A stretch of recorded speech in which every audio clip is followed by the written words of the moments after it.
जय हिंद दोस्तों, welcome back to A to Z study. आज है 30 अप्रैल और 30 अप्रैल से रिलेटेड जितने भी इंपॉर्टेंट क्वेश्चंस बनेंगे या फिर उससे रिलेटेड जितने भी इंपॉर्टेंट फैक्ट्स होंगे सारे मैं आपको इस वीडियो में बताते चलूँगा। तो आपको वीडियो में लास्ट तक बने रहना है और लास्ट में मैं आपसे क्वेश्चन भी पूछूंगा तो और उसका जवाब आपको कमेंट में बताना होगा। तो चलिए स्टार्ट करते हैं। आज का पहला प्रश्न ही दुखद घटना है। क्या है कि बॉलीवुड अभिनेता इरफान खान जी का निधन हो गया है। तो 2011 में भारत सरकार द्वारा कौन सा पुरस्कार इन्हें दिया गया था? अब तक की मतलब कि इन्हें सबसे बड़ा पुरस्कार जो जीवन में मिला है वो कौन सी है? किसी भी भारत सरकार के लिए किसी भी देश के किसी भी सिविलियन को दिया जाने वाला। तो इनको 2011 में पद्मश्री पुरस्कार मिला था। ये है पद्मश्री इरफान खान जी। 29 अप्रैल को इनका निधन हो गया और उससे 4 दिन पहले इनकी माता जी का भी निधन हुआ था 25 अप्रैल को। तो पद्मश्री दिया गया था इन्हें 2011 में। बाकी सारे ऑप्शन देख लेते हैं। तो भारत सरकार द्वारा दिए जाने वाला ये चारों सबसे बड़ा पुरस्कार है। सबसे बड़ा पुरस्कार है भारत सरकार द्वारा दिया जाने वाला भारत रत्न, फिर आता है पद्म विभूषण, फिर आता है पद्म भूषण और फिर आता है पद्मश्री। ये चारों किसी भी सिविलियन को दिया जाने वाला भारत सरकार का सबसे बड़ा पुरस्कार होता है। अब ये तो बॉलीवुड से एक दुखद घटना आई और इसके साथ साथ एक हॉलीवुड से भी सैड न्यूज आई। हॉलीवुड से सैड न्यूज क्या आई? तो हॉलीवुड से सैड न्यूज आई किन्हें देखिए, ये हैं ट्रॉय स्नेड। ये एक हॉलीवुड के एक बहुत अच्छे सिंगर थे। इन्हें 1999 में ग्रैमी पुरस्कार के लिए भी नामित किया गया था। ग्रैमी पुरस्कार देखिए क्या होता है, जैसे कि फिल्म के क्षेत्र में सबसे बड़ा पुरस्कार होता है ना, ऑस्कर दिया जाता है, उसी तरह से संगीत के क्षेत्र में सबसे बड़ा पुरस्कार दिया जाता है ग्रैमी पुरस्कार वर्ल्ड लेवल पे। तो इन्हें 1999 में इनकी एक सॉन्ग के लिए इन्हें ग्रैमी पुरस्कार के लिए भी नामित किया गया था।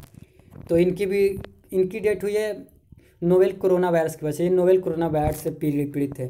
और जो इरफान खान जी की निधन हुआ है तो इनको न्यूरो एंड्रोक्राइन नाम का कैंसर था, न्यूरो एंड्रोक्राइन कैंसर, जिसकी वजह से ये 2018 में इनको पता चलता कि इनको कैंसर है। उसके बाद धीरे धीरे इनकी तबीयत खराब होने लगी और ये 29 अप्रैल को हमारा साथ छोड़ के चले गए 2020 में। इनकी पहली फिल्म आई थी 1988 में, सलाम बॉम्बे। ये वैसे जयपुर के हैं, राजस्थान के। अब चलते हैं अगले प्रश्न पर। अगला प्रश्न क्या है? अगला प्रश्न है कि विश्व पुरुष मुक्केबाजी चैंपियनशिप 2021 की मेजबानी कौन करेगा? तो एक और सैड न्यूज इंडिया के लिए। ये तो होने वाला था अपने भारत इंडिया में, ये 2021 में इंडिया में होने वाला था, लेकिन अब ये इंडिया से छीन चुकी है। ये छीनी क्यों है? तो ये छीनी हुई है बॉक्सिंग फेडरेशन ऑफ इंडिया, जो BFI इंडिया की जो बॉक्सिंग फेडरेशन एसोसिएशन है, इसकी लापरवाही की वजह से। देखिए क्या करना था। तो जो अंतर्राष्ट्रीय बॉक्सिंग संघ है जो ये कराता है विश्व मुक्केबाजी चैंपियनशिप, उसको जो देश होस्ट करता है ना उसको देना होता है 5 मिलियन US डॉलर, नहीं सॉरी 4 मिलियन US डॉलर देना होता है। तो भारत को भी देना था 4 मिलियन US डॉलर इस बार, लेकिन और वो डेट दिया था कि 2 दिसंबर 2019 तक ही भारत को के जो बॉक्सिंग फेडरेशन ऑफ इंडिया है उसको देना था अंतर्राष्ट्रीय बॉक्सिंग एसोसिएशन को कि आप 4 मिलियन US डॉलर दे दीजिएगा जो आप अगर आप अपने देश में होस्टिंग करना चाहते हैं तो। लेकिन भारत की जो ये फेडरेशन इसने लापरवाही की और नहीं दी, तो ये छीन करके भारत से इसकी मेजबानी अब कर दिया गया है सर्बिया को। अब ये सर्बिया के बेलग्रेड शहर में होगा आपकी बार ये mains world boxing championship 2021, Serbia के बेलग्रेड शहर में।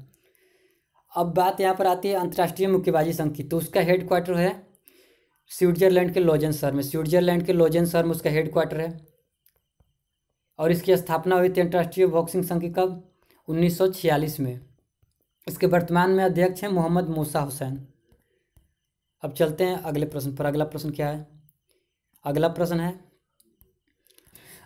है आपके स्क्रीन पर कि अंतर्राष्ट्रीय नृत्य दिवस कब मनाया गया? इंटरनेशनल डांस डे कब मनाया गया ग्लोबली? तो अभी इंटरनेशनल डांस डे 29 अप्रैल को मनाया गया। अब ये मनाया क्यों गया 29 अप्रैल को ही? तो 29 अप्रैल को ही एक जाने माने बहुत पुराने एक डांसर और कोरियोग्राफर थे जिनका नाम था जॉर्जेस नोवरेव। जॉर्जेस नोवरे का बर्थ डेट है 29 अप्रैल। 29 अप्रैल 1727 को उनका जन्म हुआ था जॉर्जेस नोवरे का। और उन्हीं जॉर्जेस नोवरे के जन्मदिन पर यह इंटरनेशनल डांस डे मनाया जाता है। अब ये मनाता कौन है? तो ये यूनेस्को द्वारा मनाया जाता है। यूनेस्को की है कला एंड प्रदर्शनी के मुख्य है ITI कहते हैं। ITI इंटरनेशनल थिएटर इंस्टीट्यूशन, ये यूनेस्को के ही अंदर आती है। उसका ही एक प्रमुख भाग है ITI international theatre institution UNESCO का। और यही इंटरनेशनल थिएटर इंस्टीट्यूशन इसको मनाता है इंटरनेशनल डांस डे को हर साल 29 अप्रैल को। अब बाकी के ऑप्शन की भी चर्चा कर लेते हैं। तो 28 अप्रैल को क्या मनाया गया, तो कल ही मैंने बताया था 28 अप्रैल को मनाया गया था कि कार्यस्थल पर सुरक्षित एवं स्वास्थ्य दिवस। मजदूरों के लिए, फैक्ट्री में जो काम करते हैं उनको जागरूक करने के लिए, कैसे सुरक्षित रहना है, कैसे अपने हेल्थ को बनाए रखना है, तो उनके लिए बनाया गया था दिवस 28 अप्रैल को। उसके बाद 25 अप्रैल को मनाया गया था क्या, वर्ल्ड मलेरिया दिवस। ये अप्रैल माह की सबसे इंपॉर्टेंट डेट है 25 अप्रैल। इस दिन मनाया गया था विश्व मलेरिया दिवस, जिसकी थीम क्या थी, तो मैंने बताया था आपको, इसकी थीम थी विश्व मलेरिया दिवस की zero malaria start with me, इसकी थीम थी। एक बार और बोलता हूँ, zero malaria start with me, ये मलेरिया दिवस 2020 की थीम थी, जो 25 अप्रैल को मनाया गया था। उसके बाद 24 अप्रैल को भी मनाया गया था क्या, तो 24 अप्रैल को मनाया गया था राष्ट्रीय पंचायती राज्य व्यवस्था दिवस। चलते हैं अगले ऑप्शन पर, अगला प्रश्न क्या है। अगला प्रश्न है कि कोविड-19 महामारी से निपटने के लिए, अगला प्रश्न है कि भारत सरकार ने कोविड-19 महामारी से निपटने के लिए किसके साथ 1.5 बिलियन डॉलर के ऋण समझौते पर हस्ताक्षर किया है। तो अभी भारत सरकार और एडीबी के बीच ये समझौता हुआ है। इसमें क्या करना है कि एडीबी जो भारत सरकार है, उस भारत सरकार को 1.5 बिलियन का ऋण देगा, डॉलर का 1.5 बिलियन डॉलर का। अब ये ऋण देगा, ऋण देने का मतलब ये नहीं है कि ये दान कर रहा है, ऋण देने का मतलब है कि ये बाद में फिर भारत को चुकाना पड़ेगा एडीबी को, भारत फिर एडीबी को ये चुका देगा। तो अभी भारत में ज़रूरी है, हर देश में अभी आर्थिक संकट आ रही है, तो ये एडीबी देगा भारत सरकार को 1.5 बिलियन डॉलर। अब ये एडीबी देगा, तो एडीबी के बारे में अब जानते हैं। तो एडीबी क्या है, तो एडीबी है एशियन डेवलपमेंट बैंक। एडीबी का फुल फॉर्म होता है एशियन डेवलपमेंट बैंक। एडीबी की स्थापना हुई थी 1966 में। इसके अध्यक्ष हैं अभी एम अस्कावा, और इसके टोटल सदस्य देश हैं 68। इसकी हेडक्वार्टर है फिलीपींस में, फिलीपींस के मनीला में इसकी हेडक्वार्टर है। अब चलते हैं अगले प्रश्न पर। अगला प्रश्न है, जगन्ना विद्या दिवेना योजना का शुभारंभ कहाँ किया गया है, किस राज्य सरकार ने किया है। तो अभी जगन्ना विद्या दिवेना स्कीम है, इसको स्टार्ट किया आंध्र प्रदेश सरकार ने। देखिए आंध्र प्रदेश ने इसे स्टार्ट किया है, जगन्ना विद्या देवी स्कीम। आंध्र प्रदेश के अभी सीएम कौन है, तो आंध्र प्रदेश के अभी सीएम है वाईएस जगनमोहन रेड्डी, उन्होंने ही ये स्कीम स्टार्ट किया। इसमें देखिए क्या होता है कि आंध्र प्रदेश जो है अपने विद्यार्थियों को, वहाँ पर के जो स्टूडेंट्स हैं, जो आईटीआई करते हैं या जो बीटेक करते हैं या फिर जो एमबीए बीबीए ये सब करते हैं, या जो फिर जो टीचिंग वाले बीएड करते हैं, तो उनको ये स्कॉलरशिप के रूप में ये क्या करता है कि ये स्टूडेंट को पैसा नहीं देता था, ये जहाँ पर एडमिशन करते थे जिस इंस्टीट्यूशन में, वहाँ पर ये उनका पैसा पेड कर देता था, उनकी मंथली खर्च जो होती थी। लेकिन अब क्या करेगा, तो अब ये इंस्टीट्यूशन में ना पेड करके डायरेक्ट स्टूडेंट के अकाउंट में देगा, स्टूडेंट के अकाउंट में या फिर उनके जो अभिभावक हैं उनके अकाउंट में देगा। तो वही ये स्कीम है वाईएसआर जगन्ना विद्या दिवेना स्कीम, ये आंध्र प्रदेश सरकार की ने स्टार्ट किया है। तो बात आंध्र प्रदेश की है, तो अब जानते हैं आंध्र प्रदेश के सीएम, तो अभी हमने सुना कौन है, वाईएस जगनमोहन रेड्डी। अब वहाँ की कैपिटल कहाँ है, तो आंध्र प्रदेश की कैपिटल है अमरावती। यहाँ के राज्यपाल हैं विश्वभूषण हरिचंद्रन। चलते हैं अब अगले प्रश्न पर। अगला प्रश्न है आपके स्क्रीन पर कि किस ऑटोमोबाइल कंपनी ने कोविड-19 के खिलाफ लड़ने के लिए सरकार का सहयोग करने के लिए कम लागत वाला वेंटिलेटर विकसित किया है। तो आज भी वेंटिलेटर से है क्वेश्चन कि, तो ये अभी विकसित किया है मारुति सुजुकी इंडिया ने। अभी हमने क्या 29 अप्रैल वाले में पढ़ा था कि अभी आईआईटी मुंबई, एनआईटी सिलचर और आईयूएसटी जेएंडके के स्टूडेंट लोगों ने मिलकर के एक कम लागत वाला वेंटिलेटर बनाया था, जिसका नाम था रुद्र। वो वेंटिलेटर मात्र 10,000 में बनाया था, जो कि भारत का सबसे कम लागत वाला वेंटिलेटर अब तक का था। तो वो बनाया था, वो तो सारे स्टूडेंट लोग बनाए थे। अब ये क्या है कि मारुति सुजुकी इंडिया ने एक कम लागत वाला वेंटिलेटर बनाया है, और ये वेंटिलेटर बना करके ऐसे 10,000 वेंटिलेटर बनाएगा टोटल, और वो सारे 10,000 वेंटिलेटर ये भारत सरकार को दे देगा, जो कि एक अच्छा काम है मारुति सुजुकी इंडिया का। अब बात करते हैं मारुति सुजुकी इंडिया की हेडक्वार्टर कहाँ, तो इसकी हेडक्वार्टर है न्यू दिल्ली में। इसके अभी अध्यक्ष है आरसी भार्गव। और एक क्वेश्चन पूछता है कि मारुति सुजुकी इंडिया के अभी ब्रांड एम्बेसडर कौन है, ब्रांड एम्बेसडर से हमेशा क्वेश्चन पूछ रहा था। तो 2018 के अक्टूबर से ही इसके ब्रांड एम्बेसडर हैं वरुण धवन, एक्टर वरुण धवन इसके ब्रांड एम्बेसडर हैं मारुति सुजुकी इंडिया के। अब बढ़ते हैं आगे अगला प्रश्न देखते हैं। अगला प्रश्न क्या है, अगला प्रश्न है आवास और शहरी विकास निगम हुडको का अध्यक्ष और प्रबंध निदेशक किससे नियुक्त किया गया, यानी कि who has been appointed as chairman and MD of हुडको। हुडको के एमडी और चेयरमैन कौन बने, तो अभी शिवदास मीणा, ये हैं तमिलनाडु कैडर के आईएएस अफसर हैं 1989 बैच के तमिलनाडु कैडर के आईएएस अफसर हैं।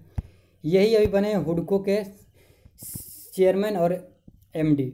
अब ये हुडको होता क्या है, हुडको की फुल फॉर्म क्या है, तो हुडको की फुल फॉर्म होती है housing urban development corporation limited. H से हाउसिंग, यू से अर्बन, डी से डेवलपमेंट, सी ओ से corporation. Housing urban development corporation limited के अभी ये एमडी और इस चेयरमैन बने हैं शिवदास मीणा। अब बात करते हैं हुडको की स्थापना कब हुई थी। तो हुडको की स्थापना हुई थी 1970 में। 1970 में इसकी स्थापना हुई थी। इसका हेडक्वार्टर है न्यू दिल्ली में। हिंदी में इसे ही बोलते हैं आवास और शहरी विकास निगम, हुडको को ही हिंदी में बोलते हैं। चलते हैं अगले प्रश्न पर। अगला प्रश्न क्या है? अगला प्रश्न है who has launched a new initiative access to कोविड-19 टूल्स एक्सेलेरेटर। ये पूरा है इनिशिएटिव का नाम है। ये इनिशिएटिव किसने लॉन्च किया है? तो अभी G20 ने, G20 का अभी एक सम्मेलन हुआ है, सऊदी अरबिया इसको लीड किया है, इसकी अध्यक्षता की है सऊदी अरबिया। इस बार G20 का जितना भी सम्मेलन हुआ है सारा सऊदी अरबिया कर रहा है। कुछ दिन पहले हम देखा था कि फिनेंस मिनिस्टर का भी हुआ था, उसमें भी निर्मला सीतारमण भाग ली थी, वो भी वर्चुअल था। ये भी वर्चुअल है, वीडियो कॉन्फ्रेंसिंग के जरिए हुआ है। तो ये इस बार हुआ है, सऊदी अरबिया ने इसको लीड किया है। और G20 का इस बार के इसका ये इनिशिएटिव चला है G20 ने कि एसेस टू कोविड-19 टूल्स एक्सेलेरेटर। अब ये है क्या? तो ये देखिए है वैक्सीन बनाने के लिए है। कोविड-19 का वैक्सीन तैयार करने के लिए एक ग्लोबल मंच पर लोगों को जोड़ा जा रहा है। लोगों को नहीं, कंट्रीज को जोड़ा जा रहा है। सारे देशों को एक मंच पर जोड़ा जा रहा है कि सारे कोई मिल करके एक वैक्सीन बनाया जाए। अलग अलग तो सब बना रहे, एक साथ मिलकर बनाया जाए, शायद बन जाए। उसी इनिशिएटिव को लेकर के ये हुआ था सम्मेलन। अब बात होती है G20 की। तो G20 क्या है? तो G20 देखिए 20 देशों का सदस्य है। इसमें 20 देश नहीं है, इसमें है 19 देश। 19 देश हैं प्लस एक यूरोपियन यूनियन है। यूरोपियन यूनियन में बहुत सारे देश आ जाते हैं जो हैं उसके मेंबर हैं यूरोपियन यूनियन के। अब प्रश्न आता है कि क्या भारत भी इसका सदस्य है? तो नहीं, भारत G20 का सदस्य नहीं है। भारत ने इस बार पार्टिसिपेट किया है G20 का, हमेशा भारत पार्टिसिपेट करता रहता है, लेकिन भारत इसका अस्थायी सदस्य नहीं है G20 का। अब चलते हैं अगले प्रश्न पर। अगला प्रश्न क्या है? अगला प्रश्न है कि ये भी वर्चुअल हुआ है। वर्चुअल पीटर्सबर्ग जलवायु संवाद 2020 की अध्यक्षता किसने की है?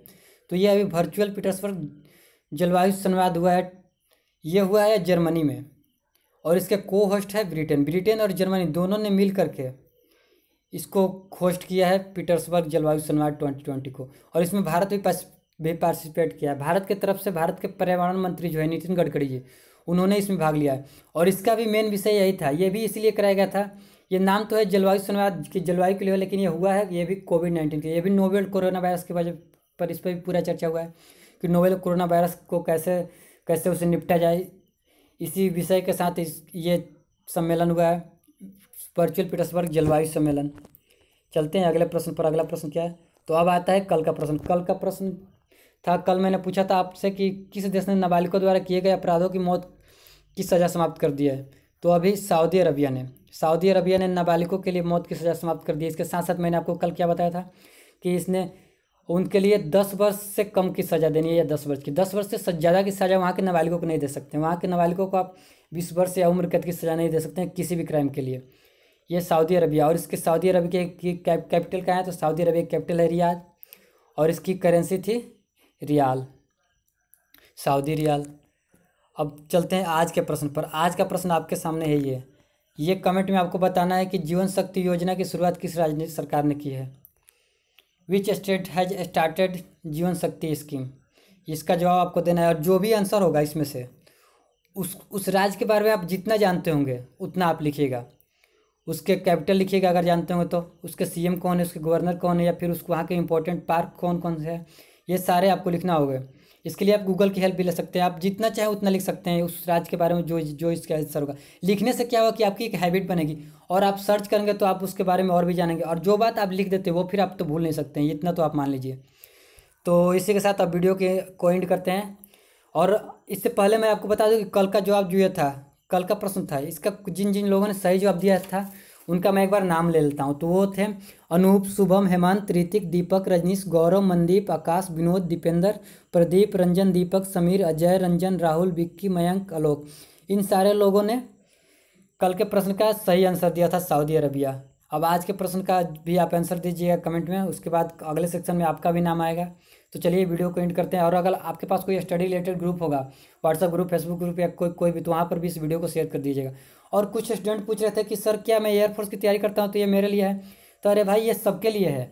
ये जो एयरफोर्स में जॉब करते हैं वो भी देखते हैं करंट अफेयर ये न्यूज है, ये हर किसी को ये जाननी चाहिए, ये हर एग्जाम में आता है। आपको सिर्फ एयरफोर्स का तो एग्जाम नहीं देना, एयरफोर्स का एग्जाम देना, उसके बाद भी तो उसमें एग्जाम होते रहते हैं। फिर या उससे आगे जाना होता है, जो जो इंटरव्यू होता है आगे के एग्जाम्स के लिए, उसमें प्रमोशन के लिए, तो उसमें भी तो यही सब आता है, उसमें भी तो यही सब पूछता है। और मैं इसमें सिर्फ करंट अफेयर कहाँ पढ़ा रहा हूँ, मैं करंट अफेयर के साथ साथ मैं उसके साथ कितनी सारी जानकारियाँ दे रहा हूँ। हर जितने सारे उससे रिलेटेड फैक्ट्स आ रहे हैं, सारे ऑप्शंस के बारे में बता रहा हूँ। एक एक प्रश्न में से मैं 5-6 प्रश्न निकाल के बता दे रहा हूँ आप लोगों को। तो आप ये वीडियो लगातार देखिए और लिखा भी कीजिए, लिखने की आपकी हैबिट बनेगी तो फिर आपको, अभी तो आपको भले ही आउट लग रहा होगा, अभी आप नया नया देखना